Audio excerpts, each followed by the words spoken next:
Good morning, guys. This is Team Harley here. Alright, with the Go Fish Cam, I have missed a few great opportunities to catch fish on it and in clear water and all of that, and it was because I didn't know if I was recording or not. I thought I was, but I wasn't. Gotta bite. I think I got a lot of stress on my mind. It's a nice day to go. Yeah, I gotta learn. I'ma call the whole team. Somehow I had forgotten that when you hit the power button and it blinks its green light and let you know it's warming up the camera, after that it goes to a solid green light. Now once you hit the record button, it will start to blink slowly. It's not rapid or anything, but it lets you know that it is recording. So that was the very beginning part of the video where you saw that I was standing there for a second. It was because I was waiting for it to start blinking to ensure that I was actually recording. So it's really nice. But here too, you see that I had actually cast it out and it backlashed midair right before it landed. So they said my bait flew off at that last second.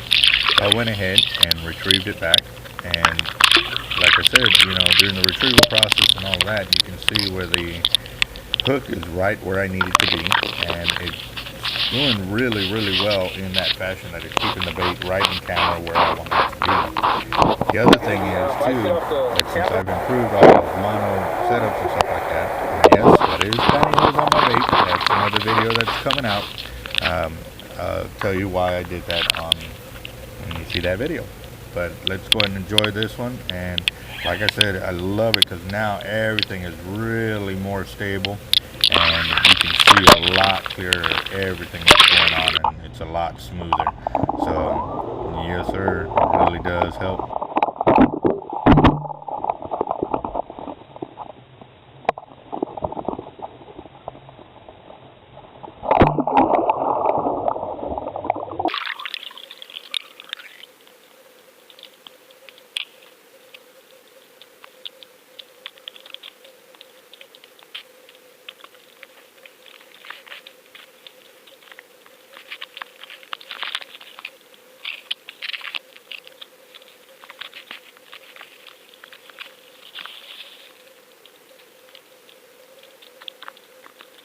Wow, immediately you start seeing the bait fish on that crab really quick. I mean, they are going to town, and that was the whole reason why I added the extra precaution of throwing the pantyhose on the bait. And this is just crazy. There's so much bait fish out there, even though it's supposed to be picking up on big black drum season, which normally spooks them away, but also too the colder water send them normally out of here. But I guess the water temperature really hasn't dropped far enough for them to be not as crazy numbers. I mean, they're up there. Look at that. They're just going to town on this bait.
Wow.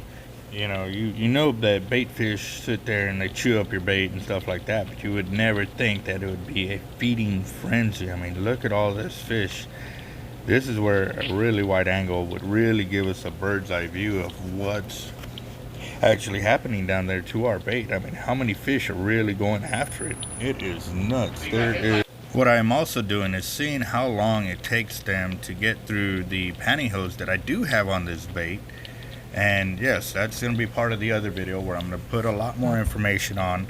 And it's amazing. It's already gone over 8 minutes. They're still wearing down on this crab and stuff. And I mean, they got it slightly off camera, but it still keeps them in view right there, so they're still working on that bait and so forth. And I mean, you see pin perch, you see big old piggies come in having a major feast on this. And what I'm noticing too, do you see those beads sitting right to the right side of the screen? There are 2 yellow beads. There's a leader sitting right there. I'm wondering if wow, it was broken off and just sat there, but you can see the hook. And right there, look, I'm zooming in on it.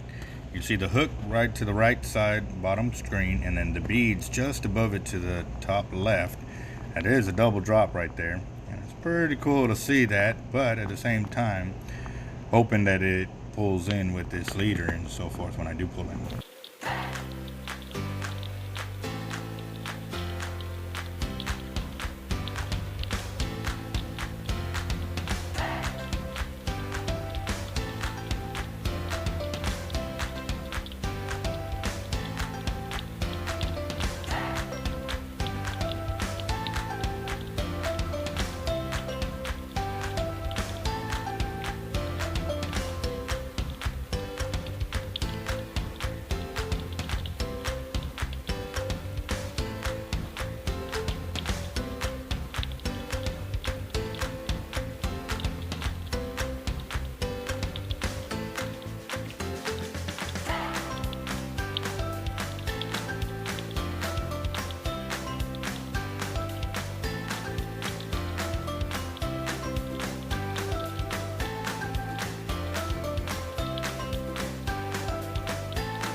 We've also been seeing where our crabs are coming in with like pieces of their shell just bitten out.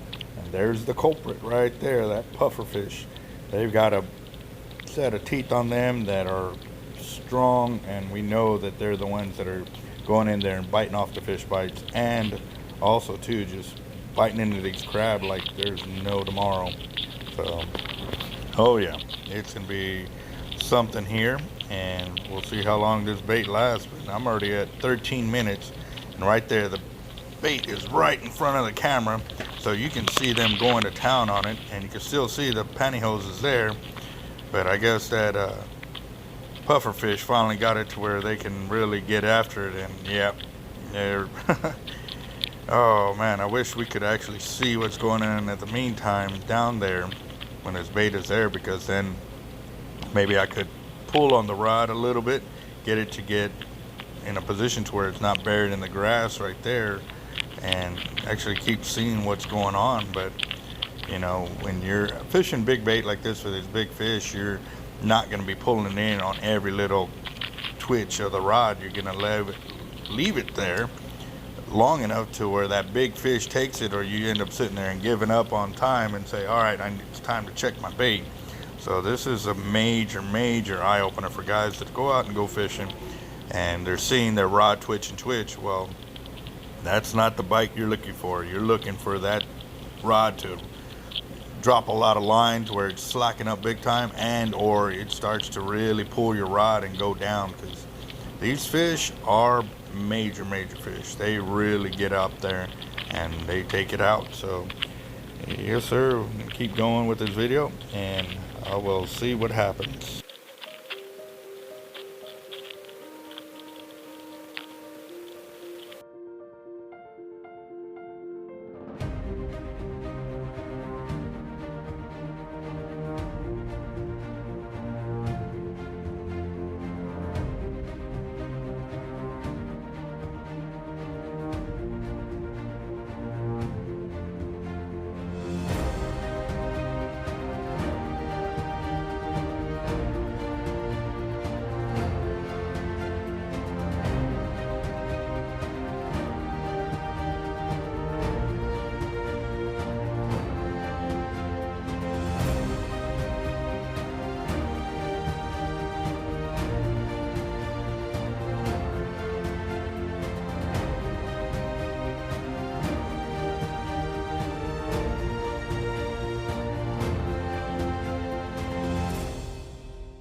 So in this section where I fast forwarded it, it got all the way up to 28 minutes that they were working on this crab.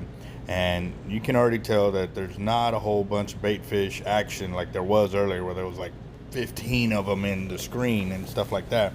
It's, you know, a periodic one or two that'll come by and it's still picking at it.